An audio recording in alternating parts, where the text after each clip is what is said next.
Bisan pa man nga wala pagipatuman ang face-to-face nga klase.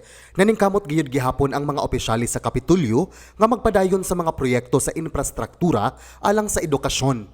Kaniadtong Huwebes, Hunyo 24, gisubhan ang daycare center sa Barangay Labugon, Dakbayan sa Mandaue, nga gigastuhan sa Kapitolyo ug nagkantidad kini og kapin 1.3 milyones ka pesos.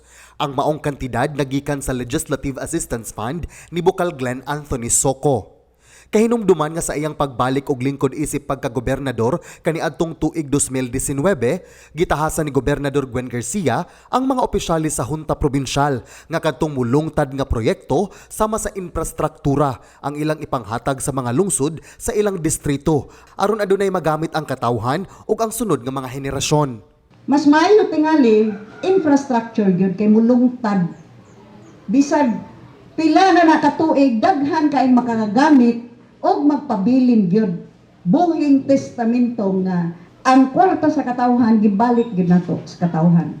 Si Garcia nagkanayon nga kini ang labing unang proyekto nga nituman gayud sa ihang direksyon nga infrastructure project ug gani iya dayon kini giaprubahan human nga giduso ni Soco ang maong proyekto. Importante nga makita, no, mapuslan ang kwarta sa probinsya. Di lang kayo nga ang atong budget kutob lang sa pagpanghatag og mga tents, panghatag og monoblock chairs ug uban pa.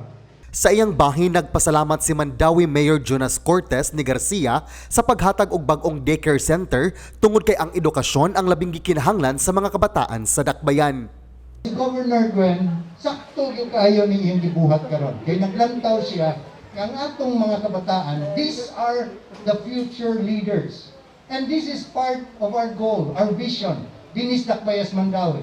Wa kita masayo pagbalik kaniya dinhi sa atong probinsya sa Sugbo kay siya man ang atong nakita nga mo'y nag-ugmad sa atong Sugbo nga nahimong number 1. Bisan pa man sa mga pandemic nga ingon ta mo'y nakahatag og babag sa uban natong mga proyekto apan wa gayud bahimong babag.